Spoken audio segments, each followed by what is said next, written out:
Assalamualaikum warahmatullahi wabarakatuh. Halo Mas Mbak semuanya.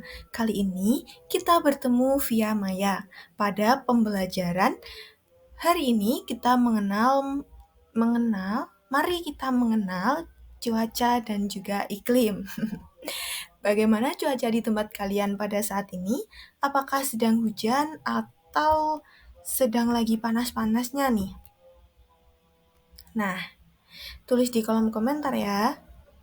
Kita lanjutkan. Apa itu cuaca? Cuaca adalah keadaan udara di suatu tempat yang terjadi dalam waktu relatif sempit dan dengan jangka waktu yang relatif singkat. Sebenarnya, walau tempatnya sama tapi berbeda waktunya, dapat berbeda pula cuacanya. Begitupun apabila keduanya berbeda. Cuaca suatu tempat merupakan total kondisi atmosfer pada waktu yang pendek, sebab cuaca berbicara tentang hari ini atau minggu lalu. Keadaan udara yang dimaksud dalam definisi pertama tersebut meliputi gabungan unsur-unsur dari cuaca. Kira-kira apa saja unsur-unsur cuaca tersebut? Ada yang tahu? Oke, kita lanjutkan ke iklim terlebih dahulu ya. Bagaimana dengan iklim? Iklim adalah kondisi rata-rata cuaca di suatu tempat dalam waktu yang lama, sekitar 30 tahun atau lebih, yang ditentukan oleh sistem iklim suatu wilayah. Secara singkatnya, iklim merupakan keadaan cuaca di daerah yang luas dalam waktu yang panjang. Jadi, iklim sebagai perjalanan keadaan cuaca atau keseluruhan dari gejala cuaca di daerah tertentu sepanjang tahun atau dalam periode yang lama. Apabila kita belajar iklim secara lebih lanjut, ternyata iklim itu ada dua pembagian. Nah, ada dua pembagian, yaitu iklim mikro dan juga iklim makro. Bagaimana dengan unsur-unsurnya? Apakah sama dengan unsur-unsur dari cuaca? Jadi ya, jawabannya adalah sama. Unsur-unsur antara cuaca dan juga iklim itu sama, teman-teman semua. Unsur-unsur dari cuaca dan iklim itu ada 7. Yang pertama yaitu penyinaran matahari. Intensitas penyinaran matahari adalah tingkat penyinaran matahari ke bumi. Jumlah energi matahari yang dapat masuk ke permukaan bumi berbeda di setiap wilayah. Nah, penyinaran matahari ini memiliki beberapa faktor, yaitu dari sudut datangnya sinar matahari. Kenapa bisa berbeda? Karena sinar matahari yang diradiasikan ke bumi dipengaruhi oleh rotasi dan juga revolusi. Tentunya, sudut datangnya sinar matahari akan jelas sekali berbeda. Yang kedua yaitu, ini masih ada hubungannya dengan poin yang pertama. Perbedaan posisi garis lintang. Semakin rendah posisi garis lintangnya, maka penyinaran matahari semakin maksimal. Artinya, negara-negara yang berbeda di garis lintang 0 derajat seperti Indonesia mendapatkan penyinaran matahari yang maksimal. Yang selanjutnya yaitu relief muka bumi, di mana relief dataran rendah lebih banyak menerima penyinaran matahari daripada relief dataran tinggi dan juga pegunungan. Selanjutnya yaitu jarak dari laut. Laut lebih lambat menerima dan juga melepas sinar matahari. Maka dari itu, apabila semakin dekat dengan laut, tentu penyinaran matahari tersebut akan jauh berbeda dengan yang berada di tengah-tengah dataran. Gitu. Nah, panas matahari sampai ke bumi ini melalui proses konveksi adveksi, turbulensi, dan juga konduksi. Selanjutnya, unsur kedua yaitu suhu udara. Suhu udara menunjukkan tingkat panas dan dinginnya atmosfer. Nah, suhu udara memiliki pengaruh yang besar dalam cuaca yang terjadi di bumi. Kondisi suhu suatu wilayah akan berbeda-beda karena dipengaruhi oleh beberapa faktor. Apa saja faktor dari suhu tersebut? Nah, faktor dari suhu tersebut yang pertama yaitu sudut datangnya sinar matahari. Sama seperti yang sebelumnya yaitu pada bagian apa tadi yang pertama, penyinaran matahari ya. Nah, itu juga disebabkan atau faktor pertamanya yaitu sudut datangnya sinar matahari. Sinar matahari yang jatuh tegak lurus ke permukaan bumi terasa lebih panas daripada sinar matahari yang jatuhnya lebih condong. Oleh sebab itu, suhu udara pada siang hari lebih panas daripada suhu udara pada pagi dan juga malam hari. Selanjutnya yaitu lamanya penyinaran matahari. Semakin lama intensitas penyinaran matahari yang diterima oleh bumi, maka suhu udara semakin tinggi. Ingat, pada faktor penyinaran matahari sebelumnya, saya akan menjelaskan jarak dari laut. Nah, itu tadi, laut itu menerima dan melepas sinar matahari itu lambat. Maka dari itu, suhu udaranya pun akan berbeda dengan suhu udara yang ada di daerah daratan. Lalu, faktor yang selanjutnya yaitu keadaan awan, di mana semakin banyak awan yang menutupi permukaan bumi, suhu udara tersebut akan semakin sejuk, karena sinar matahari terhalang oleh adanya awan. Namun, kondisi yang berbeda ketika akan terjadi pada saat hujan. Awan yang tebal menghalangi pantulan sinar matahari dari permukaan bumi ke atmosfer, sehingga suhu udara terasa lebih panas.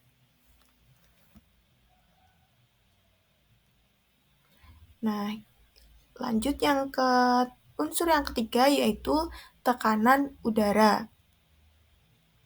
Tekanan udara adalah berat massa udara yang memiliki tenaga untuk memberikan tekanan di permukaan bumi. Tekanan di setiap tempat akan berbeda-beda karena dipengaruhi oleh ketinggian tempat dan juga suhu udara. Tekanan udara ini wilayah dataran tinggi, contohnya.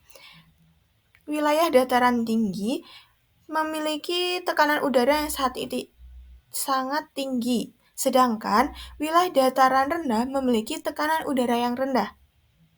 Selain itu, wilayah dengan suhu udara tinggi memiliki tekanan udara yang juga lebih rendah daripada suhu udara yang rendah seperti itu. Jadi, sifatnya adalah berbanding terbalik ya. Kalau tinggi berarti tekanan udaranya rendah. Kalau suhunya rendah, tekanan udaranya justru tinggi. Seperti itu. Jangan lupa hukum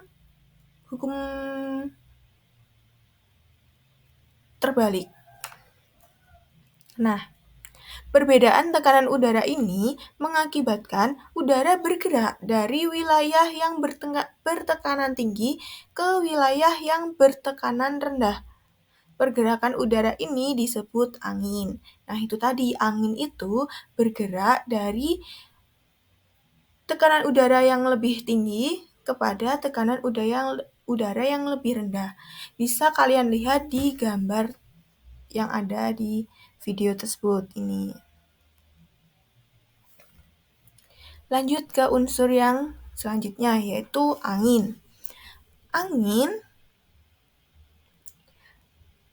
merupakan pergerakan udara dari wilayah bertekanan udara tinggi ke wilayah yang bertekanan udara rendah. Sedangkan kecepatan angin dipengaruhi oleh gradien barometrik ketinggian tempat, dan juga posisi terhadap garis lentang. Nah, jenis-jenis angin ini ada banyak sekali.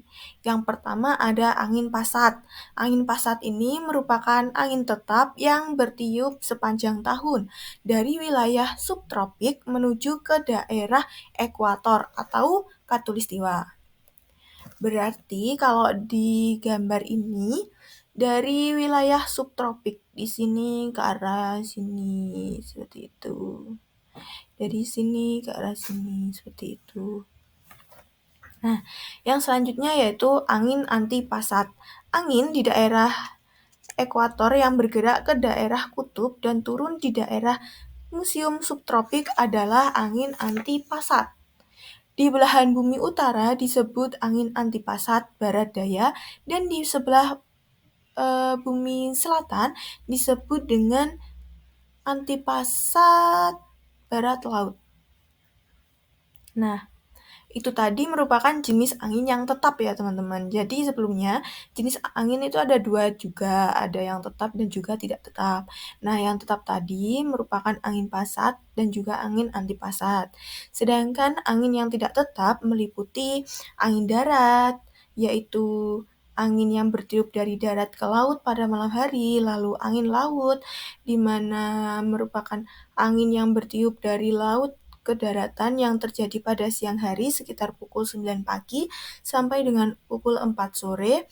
Lalu ada juga angin monsun atau muson ya. Nah, itu monsun merupakan angin yang berganti arah setiap setengah tahun sekali. Angin tersebut adalah angin monsun barat dan juga angin monsun timur. Di dalam gambar video tersebut merupakan arah pergerakan angin monsun barat dan juga angin monsun timur. Angin monsun barat ini angin yang berhembus dari benua Australia, yakni pada bulan Oktober dan sampai dengan April. Nah, karena di sini ini di monsun barat ini berembusnya itu ke benua Australia gini. Jadi gini. Pada bulan Oktober sampai dengan April. Nah, karena di wilayah sini itu, karena di wilayah yang sebelah atas, belahan bumi atas itu banyak sekali dengan samudra, maka angin tersebut banyak membawa uap air. Nah, uap air tersebut akan jatuh di area daratan Indonesia. Maka pada bulan Oktober sampai dengan bulan April akan terjadi yang namanya hujan. Sedangkan pada angin muson timur, angin itu berhembus dari benua Australia ke benua Asia ke atas gini. Jadi, angin yang berada dari benua Australia itu membawa angin yang kering, di mana angin tersebut sedikit mengandung uap air. Maka, pada saat di area Indonesia menyebabkan Indonesia mengalami musim kemarau, di mana itu terjadi pada bulan April sampai dengan bulan Oktober. Jenis angin yang terakhir yaitu angin fon. Angin fon disebut juga angin jatuh. Nah, angin jatuh ini di Indonesia memiliki beberapa istilah seperti angin bahorok, angin kumbang, dan lain sebagainya. Angin fon ini setelah sampai puncak gunung, angin akan turun melalui lembah-lembah yang sifatnya kering dan juga panas. Masih ingat kenapa tadi kering dan juga panas di area lembah? Karena tekanan udaranya itu lebih tinggi atau lebih rendah? Coba nanti dijawab ya.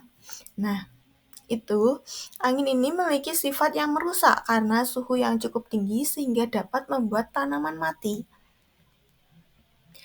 Nah, kita lanjutkan pada bagian unsur kelima yaitu awan. Awan adalah kumpulan uap air dan benda kristal.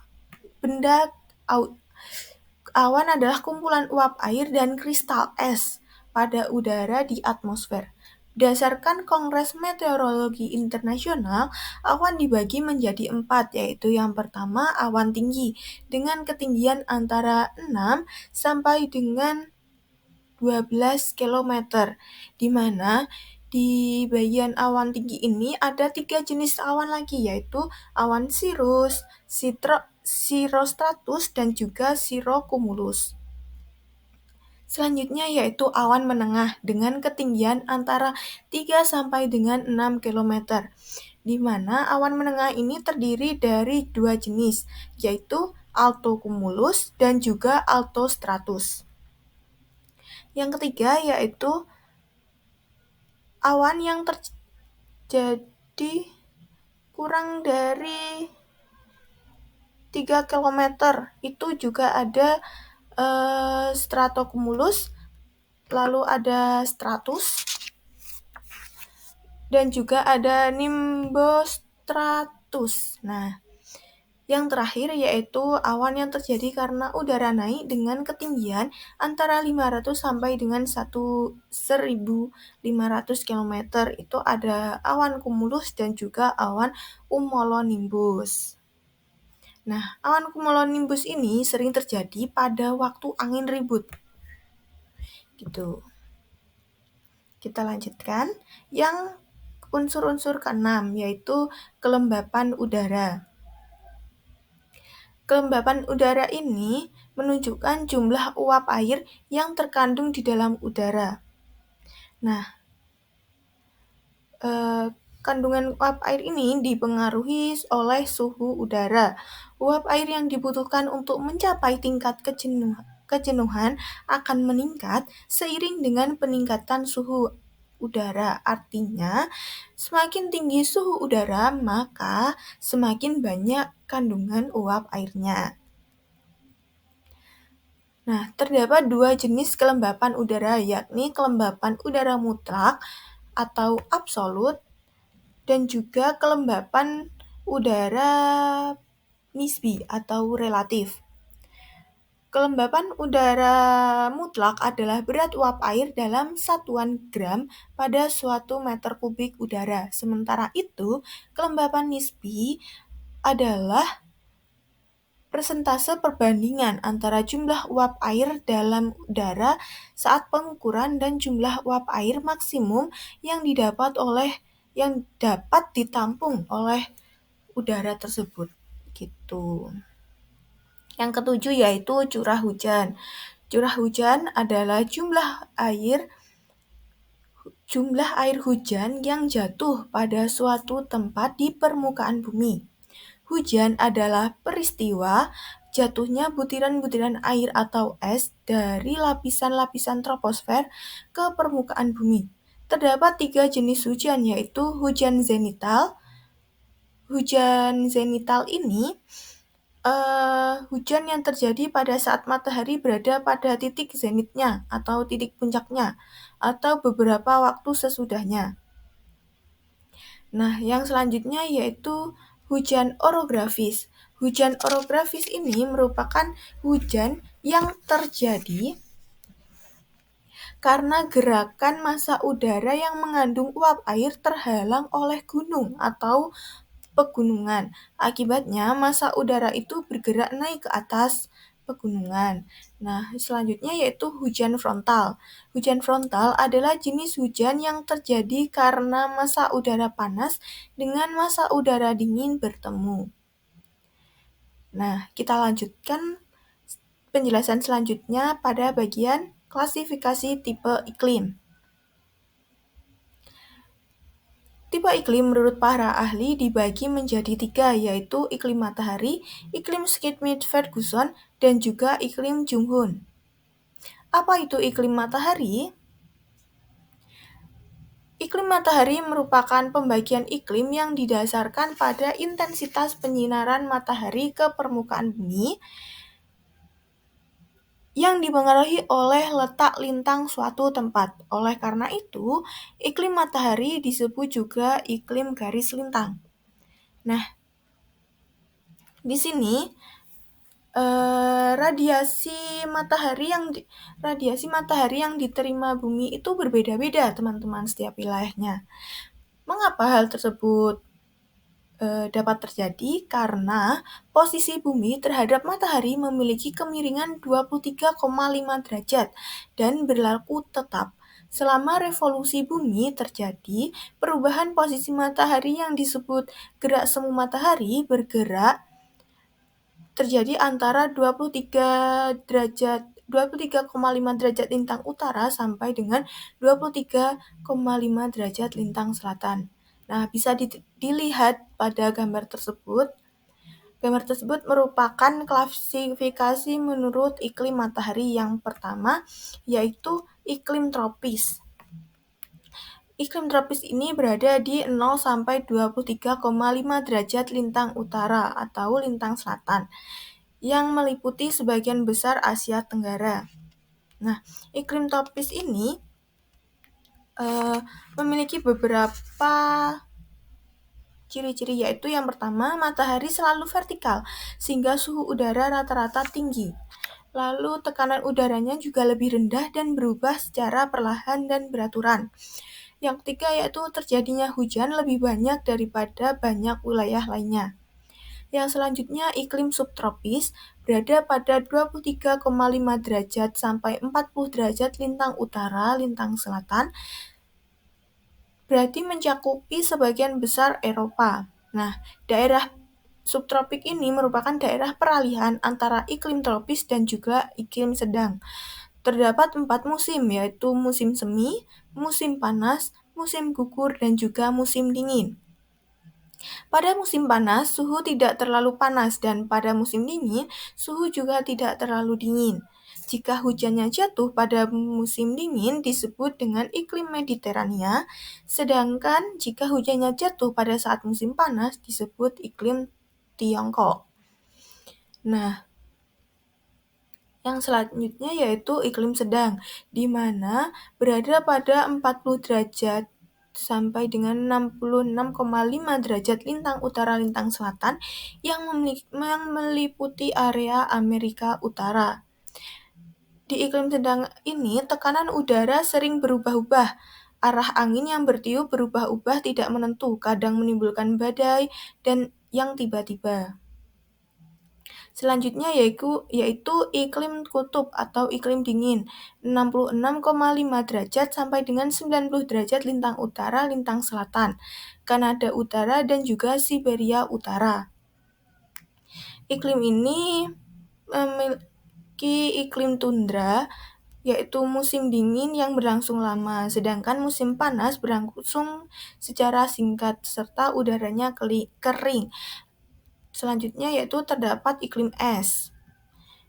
Nah, iklim yang selanjutnya yaitu iklim Schmidt-Ferguson. Pembagian iklim ini didasari oleh jumlah curah hujan setiap bulan. Klasifikasi tipe iklim ini cocok diterapkan di daerah tropis untuk keperluan pertanian dan juga perkebunan. Berikut ini merupakan ketentuan bulan kering, lembab, dan juga basahnya. Bulan kering. Pada bulan kering, curah hujan kurang dari 60 mm. Pada bulan basah, bulan lembab, curah hujan sekitar 60 sampai dengan 100 mm. Pada bulan basah, curah hujan lebih dari 100 mm. Harusnya ini lebih dari 100 mm ya, teman-teman. Selanjutnya, rumus perhitungannya itu Q sama dengan jumlah rata-rata bulan kering dibagi jumlah rata-rata bulan basah dikali 100%. Klasifikasinya ada tipe iklim A sampai dengan tipe iklim H. Bisa kalian baca sendiri. Data yang digunakan biasanya merupakan data pengamatan curah hujan selama 5 sampai dengan 30 tahun. Data tersebut kalau di Indonesia bisa didapatkan dari data curah hujan yang didapatkan dari website BMKG. Selanjutnya yaitu iklim Junghun. Iklim Junghun ini melakukan penelitiannya di Gunung Patuha, berada di daerah Jawa Barat. Faktor utama dari klasifikasi ini adalah elevasi, suhu udara, dan vegetasi di suatu wilayah. Iklim ini dikhususkan untuk negara Indonesia, terkhusus lagi di Pulau Jawa. Iklim ini banyak digunakan untuk keperluan menentukan pola budidaya tanaman. Iklim Junghun ini ada 4 zona, yaitu zona dingin, zona sejuk, zona sedang, dan juga zona panas. Pada area zona dingin ini berada kisaran 11,1 sampai dengan 6,2 derajat Celcius, berada di 2.500 meter di atas permukaan air laut. Tanaman yang sering tumbuh di area ini yaitu tanaman lumut. Lalu yang selanjutnya yaitu zona sejuk, berada di ketinggian 1.500 mdpl, di mana tanaman yang dapat tumbuh yaitu kopi, kina, sayur, dan juga pinus. Selanjutnya yaitu zona sedang yang berada di 600 mdpl. Lalu tanaman yang sering ada yaitu kopi, kina, dan juga karet. Yang terakhir yaitu zona panas dengan tanamannya yaitu karet, coklat, tembakau, tebu, jagung, dan juga kelapa. Nah, iklim Junghun ini merupakan iklim yang diprakarsai oleh J.W. Junghun. Itu tadi merupakan materi mengenai cuaca dan juga iklim. Mari kita berdiskusi. Menurut kalian, apa saja karakteristik iklim di Indonesia? Coba nanti tulis jawabannya di kertas masing-masing. Pada pertemuan selanjutnya, silahkan dikumpulkan. Oke, sekian dari saya. Terima kasih. Wassalamualaikum warahmatullahi wabarakatuh. Bye-bye. Sampai jumpa lagi.